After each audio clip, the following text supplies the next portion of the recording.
마태복음 5장 1절에서 7절 말씀 천천히 함께 읽도록 하겠습니다. 합독하십니다. 예수께서 무리를 보시고 산에 올라가 앉으시니 제자들이 나온지라 입을 열어 가르쳐 이르시되 심령이 가난한 자는 복이 있나니 천국이 그들의 것이미요 애통하는 자는 복이 있나니 그들이 위로를 받을 것이미요 온유한 자는 복이 있나니 그들이 땅을 기업으로 받을 것이미요 의에 줄이고 목마른 자는 복이 있나니 그들이 배부를 것이미요 긍휼히 여기는 자는 복이 있나니 그들이 긍휼히 여김을 받을 것이미요. 아멘. 아멘. 팔복을 계속해서 설교하고 있습니다. 팔복을 설교하고 있으면서 제가 계속해서 드리는 말씀이 예수님께서 산에 올라가 앉으셨더니 제자들이 나오자 입을 열어서 가르쳐 가라사대 이렇게 시작되어져요. 이 말씀은 구약에 모세가 시내산에서 율법을 가지고 내려온 것과 그 배경을 같이 하고 있는 거예요. 비유를 같이 하고 있어요. 그래서 모세가 율법을 가지고 산에서 내려왔듯이 예수님께서 산에서 이제 복음을 선포하고 있다라는 말씀이에요. 그러니까 율법과 복음이 대비되는 차원에서 말씀이 증거되어지고 있다는 거죠. 복음, 복된 소식이죠. 하나님께서 여러 가지 복을 말씀하시는데 특별히 이제 오늘부터 읽을 것은 우리에게 먼저 요구하시는 내용이 나와요. 그래서 긍휼히 여기는 사람이 되라 이렇게 말씀하셔요. 근데 이제 우리가 한 가지 더 깊이 생각할 것은 하나님은 자신이 우리에게 행하신 것을 우리에게 요구하세요. 즉 서로 사랑하라 그 말씀을 하실 때는 하나님이 먼저 우리를 사랑하셨기 때문에 서로 사랑하라라고 하시는 거예요. 용서하라라고 하실 때는 하나님이 우리를 용서하셨기에 용서하라라고 하시는 거예요. 하나님이 하셨기에 우리에게 그대로 말씀하고 계신 거예요. 요구하고 계신 거예요. 오늘 본문은 긍휼히 여기는 자 이렇게 말씀하세요. 다시 한번 5장 7절 말씀을 읽어보실까요? 오늘은 7절에 관한 말씀인데 같이 읽어보시죠. 시작. 긍휼히 여기는 자는 복이 있나니 그들이 긍휼히 여김을 받을 것이며. 아멘. 긍휼이라고 하는 단어를 생각해 보는 거예요. 긍휼이라고 하는 단어는 영어로 이제 compassion이라고 그래요. compassion. 함께 고난을 받는다 이런 개념이에요. 이 히브리어는 더 재미있어요. 어머니의 자궁 이런 뜻이 있어요. 어머니의 자궁에서 나온 단어 그게 긍휼이에요. 그러니까 긍휼히 여기라라는 이 말씀은 엄마가 아기 가지고 있을 때에 그 뱃속에 있는 아기를 생각하는 그 마음 그런 마음으로 서로를 바라보라는 거예요. 이렇게 가족 간에 일어나는 일인데 교회에서 과연 이게 가능하냐 이거예요. 교회에서 서로를 바라보면서 엄마 같은 마음으로 바라보며 이해하고 용서할 수 있는가? 이걸 마태복음 10장에 보면 이런 말씀이 있어요. 마태복음 10장 34절 말씀인데 다 아는 말씀인데 제가 같이 한번 읽어보죠. 시작. 내가 세상에 화평을 주러 온 줄로 생각하지 말라. 화평이 아니요 검을 주러 왔노라. 내가 온 것은 사람이 그 아버지와 딸이 어머니와 며느리가 시어머니와 불화하게 하려 함이니. 이 뜬금없이 이 말씀을 제가 드리는 이유는 딱 이런 거예요. 검이 하는 일이 있어요. 칼이 하는 일이 있는데 칼은 구별 짓는 일을 해요. 구별 짓는 일. 예를 들어서 제가 이제 저쪽에서 볼 때 오른쪽에 계신 이쪽 부분들과 A그룹이라 그래요. 이쪽에 계신 분들 B그룹이라고 해보세요. 여기를 칼로다가 이렇게 딱 자르는 거예요. 그래서 이쪽 동네와 저쪽 동네 이 두 동네가 전쟁을 하게 되는 거예요. 그러니까 이쪽 동네와 저쪽 동네를 구별 짓는 거 그게 검이에요. 근데 이제 하나님께서 이 땅에 새로운 구별을 지으시겠다는 거예요. 이쪽 공동체와 저쪽 공동체 여기 마을과 저쪽 마을 이렇게 안 짓고 예수님을 믿는 자들과 안 믿는 자들도 구별을 지으시겠다는 거예요. 그래서 그게 검이 하는 일이에요. 내가 이 땅에 검을 던지러 왔노라 라고 말씀하시는 것은 새로운 하나님 나라의 백성들을 만들어 가시겠다는 거예요. 그래서 예수님 안에 오면 우리는 한 가족이 되는 줄 믿으시기 바랍니다. 예수님 안에서 우리가 가족이 되는 거예요. 그 가족에게 쓰는 단어가 긍휼이에요. 그 교회가 한 가족이 됐어요. 그러자 긍휼히 여겨라라는 말이 이해가 되는 거예요. 여러분 엄마들이 하는 일이 뭐냐? 엄마는 뱃속의 자녀를 위해서 살아요. 늘 좋은 음식도 먹고 좋은 음악도 듣고 그래요. 왜 그렇게 하느냐? 태교한다 그러고 좋은 생각한다 그러고 뱃속에 있는 아기 때문에 그래요. 아기를 어떻게 잘 키울까? 이게 긍휼의 마음이거든요. 성경을 읽을 때 그런 구별됨과 하나님 나라 백성됨, 우리가 가족됨, 이 긍휼됨이 없으면 성경이 하나도 이해할 수 없고 하나도 나아갈 수가 없어요. 마태복음 9장 10절에 있는 말씀인데, 여러분 제가 읽어볼게요. 예수께서 마태의 집에서 앉아 음식을 잡수실 때 많은 세리와 죄인들이 와서 예수와 그의 제자들과 함께 앉았더니, 그러니까 죄인들과 예수님이 식사를 하시는 거죠. 바리새인들이, 소위 잘 나간다고 하는 사람들이에요. 의롭다고 하는 사람들이 보고 그의 제자들에게 이르되, 예수님 제자에게 묻는 거예요. 어찌하여 너희 선생은 세리와 죄인들과 함께 잡수시느냐? 이걸 묻고 있는 거예요. 아니 어떻게 죄인들하고 식사를 함께 할 수가 있어? 예수님께 이렇게 묻는 거예요. 예수님의 제자들에게.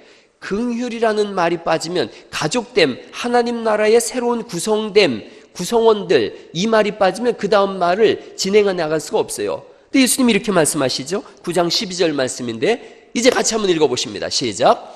예수께서 들으시고 이르시되 건강한 자에게는 의사가 쓸데없고 병든 자에게라야 쓸데있느니라. 너희는 가서 내가 긍휼을 원하고 제사를 원하지 아니하노라 하신 뜻이 무엇인지 배우라. 나는 의인을 부르러 온 것이 아니요 죄인을 부르러 왔노라 하시니라. 이렇게 말씀하세요. 이게 긍휼이에요. 죄인을 불러서 의인 되게 하는 것, 그게 긍휼이에요. 예수님이 이 땅에 오신 것은 병든 자를 고치려고 오셨다고 말씀하셨고 상한 자를 회복시키려고 오신 줄 믿으시기 바랍니다. 누가 죄인이냐? 누가 병든 자냐? 누가 상한 자냐? 우리라는 거예요. 여기 있는 우리의 모습이 그 모습이라는 거예요. 우리가 병든 자예요. 우리가 죄인이요. 우리가 상한 자예요. 우리가 어떤 사람들인가? 긍휼이 필요한 사람인 거예요. 아, 난 죄진 게 없어요. 나는 한 번도 죄진 본 적이 없어요.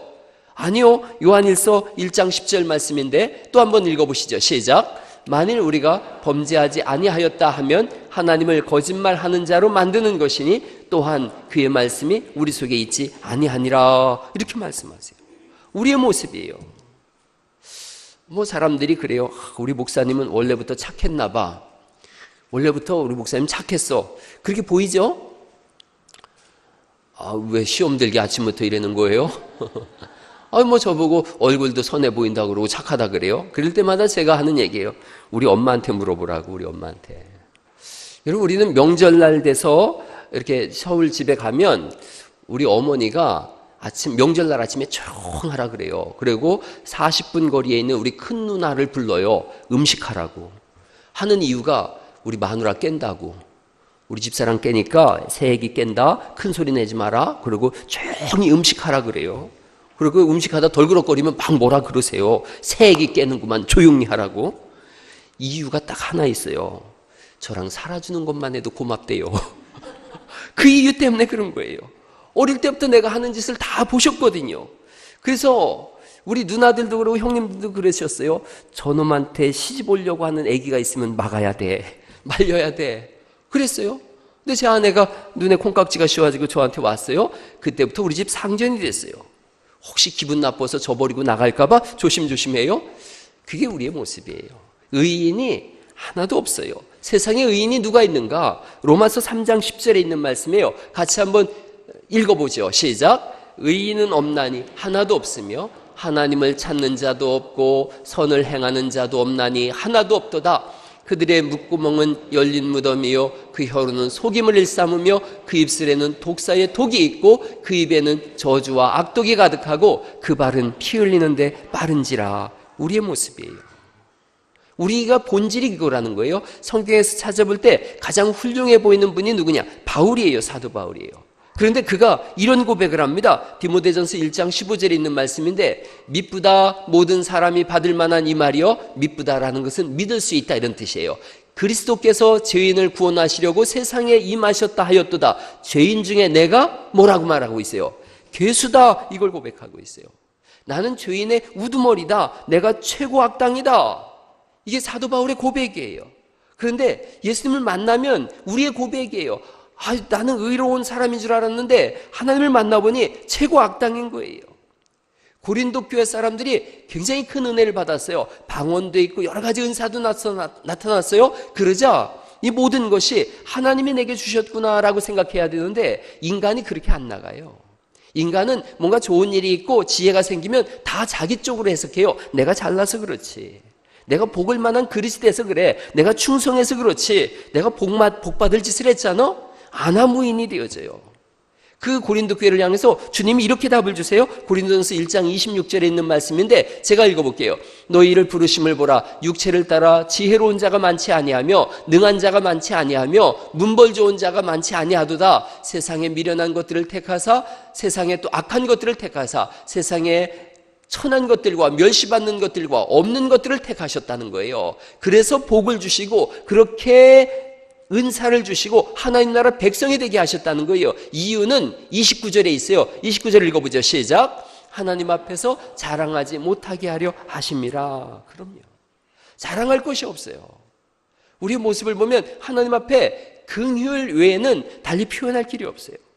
우리의 과거의 모습이 로마서 1장 29절 말씀부터 쭉 기록되어져요. 불의한 사람이래요. 추악과 탐욕과 악의와 시기, 살인, 분쟁, 사기, 악독, 수근수근하고 비방하고 하나님을 미워하는, 하나님께서 미워하는 자요, 능욕, 교만, 자랑, 악을 도모하는 자고 부모를 거역하는 자고 우매하며 배약하며, 즉 약속을 배신한다는 거예요. 무정하고 무자비한 자다. 이게 우리의 현주소예요. 인류가 쓸 수 있는 모든 악한 모습이 여기 다 들어있지요. 그게 우리의 본질이에요. 그럼에도 불구하고 혼자 온갖 잘난 척은 다 하는 거예요. 나는 너와 달라. 나는 특권을 가지고 있어. 나는 바리새인이고 너희는 세리고 죄인이지. 큰 소리를 치는 거예요. 우리의 현 주소를 잘 모르더라는 거죠. 예수님이 어느 날 이렇게 설교하셨어요. 너희는 다 살인자다 그러셨어요. 다 깜짝 놀랐죠. 우리가 언제 사람을 죽였다고 하십니까? 요한일서 3장 15절에 이런 말씀이 있습니다. 그 형제를 미워하는 자마다 뭐 했다는 거예요? 살인한 자다. 살인하는 자마다 영생이 그 속에 거하지 아니하는 것을 너희가 아는 바라. 이렇게 말씀하세요. 나는 천사 같은 마음을 가지고 있어서 한 번도 남을 미워해 본 적이 없습니다. 손 한번 번쩍 들어보세요. 그렇게 보면 성경적으로 볼 때 다 우리가 뭐예요? 살인자. 이 우리의 모습이에요. 어느 날 예수님이 또 이런 설교도 하셨어요. 너희가 다 간음하였느니라. 우리가 언제요? 그런 적 없어요. 마태복음 5장 28절에 있는 말씀인데 또 같이 읽어보시죠. 시작. 음욕을 품고 여자를 보는 자마다 마음에 이미 간음하였느니라. 여기서 벗어날 사람이 어디가 있어요? 어제 주일학교 겨울 성경학교를 했어요. 어제하고 그제. 그래서 어제는 애기들 데리고 저 대전에 있는 오월드에 갔어요. 오월드에 갔더니 사파리가 있더라고요. 그래서 버스를 타고 사파리를 이렇게 돌았어요. 곰도 보고 사자도 보고 그랬는데 거기 있는 그 기사 아저씨가 재미난 얘기를 하더라고요. 사자는 일부 다처제래요. 그 남자들은 이걸 되게 부인 안 하는 이유는 자기가 그 동의하기 때문에 그렇대요. 저도 일부 다처를 원했는데 일부 다처형이에요. 저는 다이로 처형인데 그 남자 숫사자는 일을 안 한대요. 일을 안 하고 암사자가 갖다 주는 것만 먹는데요. 그래서 백수의 제왕이라고 그러더라고요. 그런데 그 숫사자 중에 하나를 가리키면서 저놈 이름이 카사노바래요. 카사노바. 그러면서 우리나라 말로는 쩝쩝이래요. 쩝쩝이. 암사자만 가면 계속 쩝쩝거리면서 따라다닌다고 그러는 거예요. 여러분, 성경이 우리에게 그렇게 말씀하세요. 음욕을 품고 여자를 받느냐? 이미 간음하였다. 이것은 우리의 본질이 구제불능이라는 거예요. 우리의 본질이 하나님 앞에 설 수 있는 사람이 하나도 없다는 거예요. 모든 사람이 죄를 범하였음에 하나님의 영광에 이르지 못하는 사람들, 그게 우리예요. 그런데 여기 앉아있는 거예요. 우리가 앉아있을 뿐 아니라 하나님의 자녀라고 고백도 하고 찬송도 하고 예배도 드려요. 목사도 되고 장로도 되고 안수집사도 되고 권사도 되고 성도라고 이름을 붙인 거예요. 하나님의 군대라고까지 말씀하고 있어요. 무엇이 우리를 바꿨는가? 무엇이 우리를 이렇게 만들었는가? 한 가지밖에 없어요. 하나님의 긍휼인 줄 믿으시기 바랍니다. 하나님의 긍휼하심이에요. 그것 외에는 우리가 여기 앉아있을 자격이 이해될 수가 없어요. 자식을 바라보는 어머니의 마음, 그 마음으로 하나님이 우리를 부르셨어요. 그래서 이걸 복음이라고 하는 거예요. 내가 뭘 한 게 없는데, 나는 죄진 것밖에 없는데, 나는 하나님과 원수된 사람이었고 하나님이 미워하시는 사람이었으며 하나님과 정반대의 길을 걸어갔었는데 주님이 부르셨고 자녀 삼으셨고 하나님의 백성 되게 하신 줄 믿으시기 바랍니다. 그래서 이걸 복음이라고 하는 거예요. 하나님이 전부하셨다는 거죠. 자식이 죽는 걸 차마 볼 수 없어서 그 아들을 대신 죽이신 하나님의 사랑, 그 엄청난 사랑이 우리를 여기로 있게 하신 거예요. 요한일서 4장에 보면 하나님의 사랑이 이렇게 표현되어집니다. 요한일서 4장 9절인데 하나님의 사랑이 우리에게 이렇게 나타난 바 되었으니 하나님이 자기의 독생자를 세상에 보내심은 그로 말미암아 우리를 살리려 하심이라. 그러면서 사랑을 선포하세요. 사랑은 여기 있으니 우리가 하나님을 사랑한 것이 아니요 하나님이 우리를 사랑하사 우리 죄를 속하기 위하여 화목제물로 그 아들을 보내셨음이로다. 이렇게 말씀하세요.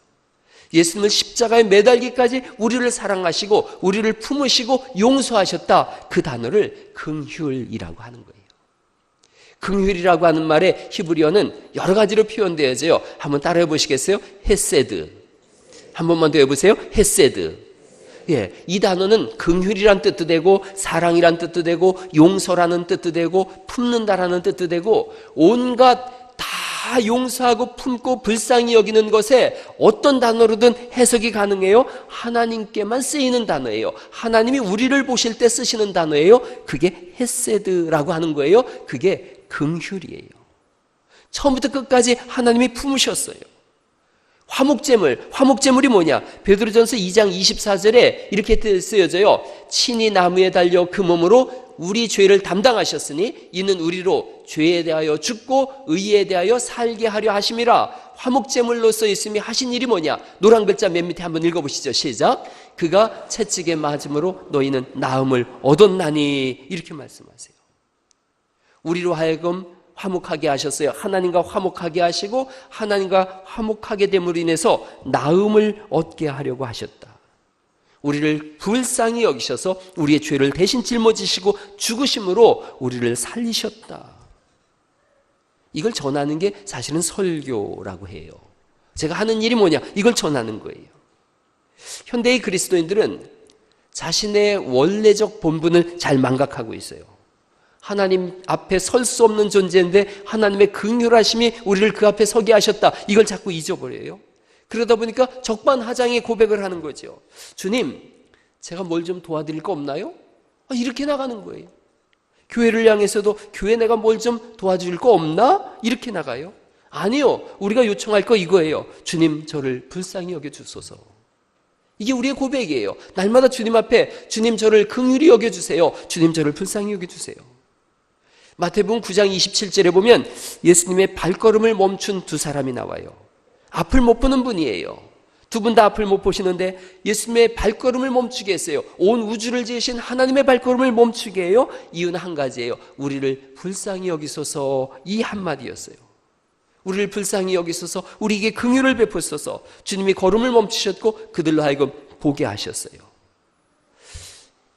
주님 앞에 자존심을 세울 게 없어요. 고집 피울 게 없어요. 저를 긍휼히 여겨주세요. 한번 따라해 보시겠어요? 예수님, 저를 긍휼히 여겨주세요. 예, 이것보다 더 제가 좋아하는 표현은 따라해 보시겠어요? 예수님, 저를 불쌍히 여겨주세요. 예, 우리의 자존심이 예수님 앞에까지 나가서 불쌍히 여겨주세요, 이 얘기를 안 하는 거예요. 우리가 거꾸로 뭘 좀 도와드릴까요? 뭘 좀 할까요? 제가? 아니요. 우리가 할 수 있는 행동 지침이 뭐냐? 예수님, 저를 불쌍히 여겨주세요. 그럴 때 주님은 우리에게 오셔서 우리에게 긍휼을 베푸시는 줄 믿습니다. 여러분, 이제 주님이 우리에게 그 모든 긍휼을 베푸시고 우리에게 요청하는 행동 지침이 오늘 본문이에요. 긍휼히 여기는 자는 복이 있나니 저희가 긍휼히 여김을 받을 것이며 긍휼히 여기는 자가 되라라는 거예요. 긍휼을 받았으니 너희도 이제는 긍휼히 여기는 자가 되라. 예수님을 믿기 전에는 우리 속에 긍휼이라고는 없었어요. 그저 내 가족, 내 피부치 이것만 생각했죠. 그런데 주님이 우리에게 오셨어요. 새로운 공동체가 되게 하셨어요. 엄마의 심정으로 바라봐라. 엄마의 심정으로 품어라. 그게 긍휼이에요. 옆 사람한테 징그럽지 않게 한번 불러보세요. 엄마. 한번 해봐요. 징그럽지 않게 부르라고 제가 그랬죠. 엄마. 이렇게 다시 한번 해보세요. 엄마. 그럼요, 엄마. 가장 아름다운 말이 뭐냐? 엄마예요, 엄마. 엄마. 저는 한 번도 어머니라고 불러본 적이 없어요. 엄마, 아버지는 아빠라고 불러본 적이 한 번도 없어요. 그냥 아버지. 근데 엄마는 그냥 엄마예요. 돌아가신 지 오래됐는데도 가족 예배할 때 우리 엄마가 그래요. 그러면 저보다 10살 많은 형님도 엄마가, 저보다 3살 많고 17살 많은 누나들도 다 엄마가. 엄마예요. 제일 좋은 표현이에요, 엄마. 엄마의 심정을 아시죠? 엄마의 심정. 우리 아들 녀석이 내일이면 제대해요. 입대할 때 제가 한마디 했다가 공공의 적이 될 뻔했어요. 요즘 군대는 군대도 아니야. 그랬더니 다 째려보더라고요. 그리고 또 거기다 분위기 모르고 잘 놀다 와. 맞을 뻔했어요, 그날. 근데 아내는 심각하게 약간 근심 어린 표정으로 아들한테 그러더라고요. 내가 대신 입대할까? 그러더라고요. 그래서 제가 말렸어요. 아니야. 당신이 가려면 해군은 안 되고 해병대나 특공대 가야지. 맞았어요. 그 엄마의 마음이에요. 내일이면 우리 자원이가 입대합니다. 서자원이 입대해요. 아마 신은선 집사님도 대신 입대하고 싶은 마음이 들 거예요. 거기는 UDT나 뭐 이런 데 가야 될 거예요. 엄마의 마음이에요. 긍휼의 마음이에요. 그 출처가 하나님이세요. 예수님 믿으면 그래서 우리도 긍휼의 마음을 갖고 긍휼의 사람이 되는 줄 믿습니다. 교회 안에 그게 있어야 된다는 거예요. 긍휼. 여러분, 긍휼의 마음으로 품으면 건강해져요. 할머니 손에서 자란 아이들이 여러분 생각에는 버릇도 없고 막 그럴 것 같으죠? 멀리 보면 그 아이들이 건강해요. 현대 엄마들이 너무 세련되게 현대식으로 길러냈는데 할머니 손에 가면 일주일이면 원상복귀 되죠. 막 영어를 잘 원어민을 데려다가 막 가르치는 거예요. 뭐 원어민이 하는 발음 있잖아요. 드레스, 셔츠, 팬츠 뭐 이런 거 가르쳐요. 할머니한테 가면 금방 빤스, 난닝구 순식간에 원어민 강사의 뭐 모든 게 소용없어요. 뭐 월남 빤스, 월남 치마 뭐 이런 거 알려주고 아주 뭐 엄마들이 기겁을 해요. 이렇게 먹을 때도 마찬가지예요. 손을 씻고 먹으라 그러고 뭐 국에다가는 숟가락 같이 넣는 거 아니라 그러고 할머니는 그런 거 없어요. 손 쫙쫙 찢어가지고 김치 주고 맵다 그러면 입에 해가지고 이렇게 그럼요. 저는 진짜 입도 짧고 그래서 국그릇에다가 이렇게 같이 숟가락 안 넣었었거든요. 요즘은 넣어요. 우리 어머니가 충격적인 말씀을 하셨어요. 너 어릴 때 옥수수 먹다고 지랄지랄 해가지고 이는 안 났는데 옥수수 먹고 싶다 그래서 엄마가 이렇게 다 씹어가지고 이렇게 주면 그렇게 잘 받아 먹던 놈이 국그릇에 밥 왔는데 아이고 그때 다 무너졌어요. 할머니 손에서 키우면 다 잘 돼요. 여러분 할머니들은 좀 말귀를 잘 못 알아들으세요. 그런 얘기 아시잖아요. 할머니가 메리어트 호텔 가야 되는데 메리어트 호텔 너무 어려우니까 메리아스도 어렵고 그러니까 난닝고 호텔이라 그런 거예요. 깜빡 잊고 택시기사한테 난닝고 호텔 갑시다. 그랬더니 정확하게 메리어트 호텔을 데려다 주더라는 거예요. 어떻게 이렇게 잘하세요? 그랬더니 아이고 별것도 아니에요. 어제는 전설의 고향도 다녀왔어요. 전설의 고향이 어딘데요? 예술의 전당이요. 뭐 그래도 다 통해요. 뭐 그래도 할머니하고 이렇게 지내면은 일본어도 술술 배우잖아요. 와루바시, 닭강, 뭐 스메끼리 다 배우잖아요. 건강하게 잘 커요. 이유가 뭐냐? 긍휼이에요, 긍휼. 그냥 버릇 나빠진다 그러는데도 할아버지 상투를 붙잡지 않습니까? 그래도 좋다고 하는 걸요. 하나님이 우리를 향한 사랑이 뭐냐? 끝없는 긍휼이에요. 끝없는 사랑이에요. 영원한 긍휼. 그것을 우리에게 베푸셨기에 우리에게 이제 요구하는 거예요. 너희도 한 가족이 됐으니 긍휼의 사람이 되라. 긍휼을 베풀라는 거예요. 거기가 교회라는 거예요. 마태복음 18장에 보면 1만 달란트 빚진 사람과 100데나리온 빚진 사람의 얘기를 여러분 잘 알고 있어요. 이 말씀 잘 알고 있을 거예요. 1만 달란트를 빚졌어요. 그게 어느 정도냐면 1만 달란트까지는 저도 계산을 못 해봤어요. 한 달란트는 대략 34kg의 금덩어리예요. 그래서 가격을 보니까 현 시가로 한 20억 원 정도 되어져요. 거기 곱하기 1만 하면 되는 거예요. 100데나리온은 한 1,000만 원 되어져요. 1만 달란트 빚진 거를 용서받았는데 1,000만 원 빚진 사람을 용서 못하겠다는 거예요. 그러자 다시 감옥에 집어넣으라 그래요. 천국의 심판이 뭐냐? 긍휼했느냐 못했느냐 여기에 있어요. 둘 다 예수님 믿었다고 하는 걸요. 1만 달란트 빚진 자도 100데나리온 빚진 자도 둘 다 예수님 믿었다 그래요. 그런데 어디서 구별되느냐? 긍휼을 베풀었느냐 안 베풀었느냐, 그게 예수님 믿었느냐 안 믿었느냐의 구분점이 되더라는 거예요. 마태복음 25장 종말장이라 그래요. 의인과 악인을 구별해내시는 거예요. 양과 염소로 구별해내세요. 그런데 양도 염소도 의인도 악인도 다 예수님 믿는다고 외치는 거예요. 그런데 예수님이 구분을 정확하게 하세요. 기준점을 주시는 거예요. 너는 양이고 너는 염소야. 너는 의인이고 너는 악인이야. 아니 뭘로요? 어떻게 구분을 하세요? 예수님 말씀하시죠. 내가 줄일 때에 너희는 먹을 것을 주었고, 내가 병들었을 때 너희는 나를 간호해 주었고, 내가 감옥에 있을 때 너희가 나를 돌아봤다. 내가 목마를 때 너희가 마시게 했고, 나그네 됐을 때 영접했다. 우리 그런 적이 없는데요. 예수님, 우리 그런 적 없는데요. 예수님 말씀하시죠. 25장 40절에 있는 말씀이에요. 임금이 대답하여 이르시되 내가 진실로 너희에게 이르노니 너희가 여기 내 형제 중에 누구에게 지극히 작은 자예요, 없는 자, 가난한 자, 병든 자, 목마른 자, 아파하는 자에게 한 것이 곧 내게 한 것이다. 염소를 향해서도 말씀하시죠. 내가 목마를 때, 내가 배고플 때, 내가 병들었을 때 너희는 나를 돌아보지 않았다. 우리 그런 적 없는데요. 언제 우리가 예수님한테 그랬다고 했어요? 아니요. 예수님 이렇게 말씀하시죠. 25장 45절이죠. 이에 임금이 대답하여 이르시되 내가 진실로 너희에게 이르노니, 그 다음 같이 한번 읽어보시죠. 시작. 이 지극히 작은 자 하나에게 하지 아니한 것이 곧 내게 하지 아니한 것이다. 이렇게 말씀하세요. 여러분, 십자가를 통과했다면 그 속에 긍휼은 자연스럽게 생겨나는 것인 줄 믿으시기 바랍니다. 내 속에 긍휼이 있는가 없는가, 이걸 보는 거예요. 요한복음 8장 3절에 음행 중에 잡힌 여자가 있어요. 바리새인과 서기관들이 돌을 들어서 막 치려고 그러죠. 여러분, 손에 돌이 있는가 없는가, 이걸 봐야 돼요. 동상 보니까 이렇게 있길래 저 참 잘 만들어놨다 그랬어요. 우리 손에 혹시 저 돌이 있는가? 여러분 손에 저 돌이 있다면 오늘 그 돌을 내려놓는 날 될 수 있기를 간절히 바랍니다. 내려놓을 때, 긍휼히 여길 때 긍휼을 받는 사람이 된다라고 성경이 말씀하세요. 교회 직분자들이 여기 많죠. 교회 직분자들을 또 세우고 또 교회 성도라고 해요. 어떤 사람들이 성도가 되며 어떤 사람들이 직분자가 되는가? 긍휼이에요. 긍휼의 사람이 되겠다라고 작정하는 거예요.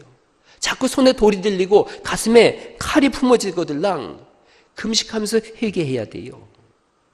우리나라 속담 중에 좋은 속담이 있어요. 미운 자식한테 뭐 준대요? 떡 하나 더 준대요. 미운 놈한테 떡 하나 더 준다. 출처를 찾아봤어요. 좋은 의미더라고요. 한 마을에 두 사람이 살고 있었는데 한 사람은 굉장히 악당이에요. 한 사람은 되게 착해요. 이 착한 사람이 이 악당 집에 떡을 풍성하게 갖다 줘요. 여기는 생색내느라고 한두 개 갖다 줘요.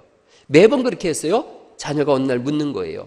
아니, 저 악당한테 떡을 왜 이렇게 푸짐하게 갖다 줘요? 저기는 와봐야 한두 개만 오는데. 그 아버지가 얘기하는 거예요. 혹시 아냐? 자꾸 갖다 주면 그 마음이 변할지? 그래서 어느 날 보니까 마음이 바뀌었대요. 착한 사람 됐대요. 그래서 생긴 속담이래요. 미운 놈한테 뭐 하나 더 준다고요?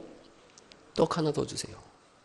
사람은 긍휼을 받으면 긍휼의 사람이 되어져요. 하나님이 우리에게 먼저 긍휼을 베푸셨어요. 그러자 우리도 긍휼의 사람이 되어져요. 오늘부로 우리 교회는 선포하는 거예요. 여기는 긍휼히 여기는 교회다. 긍휼히 여기는 교회, 긍휼히 여기는 나. 한번 읽어보죠. 시작. 긍휼히 여기는 교회, 긍휼히 여기는 나. 그게 교회예요. 그래서 이 교회 안에서는 우는 사람이 없어야 돼요. 울면 더불어 울어야 돼요. 웃으면 더불어 웃어야 돼요. 아프면 함께 아파야 해야 해요. 누구를 향해서 손가락질하거나 비판하거나 판단하는 것이 아니라 어머니의 마음으로 품는 거예요. 이게 어머니의 자궁이란 말이 전 너무 좋아요. 아버지하고 어머니는 좀 달라요. 아버지들은 좀 엄해요. 저도 보니까 우리 아이들한테 좀 엄했어요. 그런데 우리 집사람이 아이들을 계속 품더라고요. 그래서 아이들로 하여금 그 마음의 상처가 회복되게 해요. 교회가 엄마 같은 곳이에요. 그래서 교회 와서 손가락질하고 비판하고 판단하고 모욕을 주고 어디 가서 그 마음의 위로를 받겠어요. 이 세상에 위로할 수 있는 곳은 교회예요. 교회 왔을 때 서로가 서로에게 긍휼의 마음으로 위로가 있기를 간절히 바랍니다. 인생살이가 얼마나 복잡한지 몰라요. 제가 지난주에 아는 그 후배 목사님을 만났어요. 청주 가서 만났는데 목회를 하다가 너무 힘드니까 목회가 안 되는 거예요. 너무 힘드니까 이분이 철공소에 가서 일을 해요.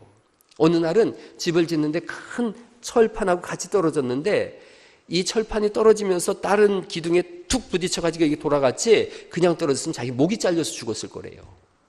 그러면서 이분이 저한테 그런 얘기를 했어요. 목사님, 철공소에서 일한 지 3년 됐는데 3년 전에 자기가 설교한 것에 대해서 회개한다고. 맨날 교인 들어오면 책망하고 꾸짖고 왜 그렇게 사느냐 그랬는데 자기가 막상 현장에서 일을 해보니까 성도들은 살얼음판을 걸어가는데, 성도들의 하루하루가 초긴장 속에 사는데, 인생이 그렇게 피곤한데 목사가 그걸 몰랐다고. 저는 알아요. 저는 뭐 대학교 다닐 때부터 등 짐지고서, 등에 보따리 짐지고서 살았어요. 장갑 팔면서 1,000원짜리 팔면 600원은 사장 주고 400원은 제가 갖고 그래서 등록금 했어요. 얼마나 인생살이가 폭폭한지 알아요. 그래서 여러분이 저한테 목사님 우리도 책망도 하시고 후중도 하시고, 제가 잘 못하는 이유가 얼마나 지쳐 있는데, 얼마나 힘들어 있는데, 얼마나 고단한데, 그 가운데서도 말씀대로 살려고 몸부림을 치는데 뭘 책망할 게 있겠어요. 주님도 끊임없이 긍휼을 베푸시는데. 그런데 서로가 서로에게 책망하고 비판하고 판단한다면 얼마나 더 고단한 인생이 되겠어요. 이 말씀을 들었으니 옆 사람한테 살짝 좀 한번 고백하세요. 이렇게 한번 해보세요. 저를 좀 불쌍히 여겨주세요. 한번 해보세요. 네. 네. 그럼요. 불쌍히 여겨주세요. 우리 교회 옛날에 그 6살 배긴 애기가 그랬다 그랬잖아요. 인생 얼마나 폭폭한데요. 6살 배기 애기도 폭폭하다 그러는데 오죽하겠어요. 교회는 끊임없이 긍휼을 베푸는 곳이에요. 오늘 말씀을 마치려고 그래요.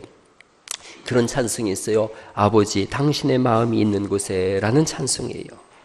여러분, 이 찬송 가사가 이래요. 아버지 당신의 눈물이 고인 곳, 아버지 당신이 바라보는 영혼, 아버지 당신이 울고 있는 어두운 땅. 이 가사의 위에 세 줄은 긍휼이 필요한 곳이란 뜻이에요. 그곳에 나의 마음과 나의 눈물과 나의 두 눈과 나의 두 발이 향하길 원해요. 그 긍휼이 필요한 사람들에게 저도 다가가서 긍휼의 마음으로 손을 내밀길 원해요. 이게 그 찬송이에요. 긍휼히 여기는 사람 복이 있나니, 즉 하나님이 함께 하시나니 그는 긍휼히 여김을 받을 것이다. 오늘 그 이 말씀 속에 치료와 회복이 일어나는 귀한 긍휼의 날 되시기를 예수님의 이름으로 축원합니다.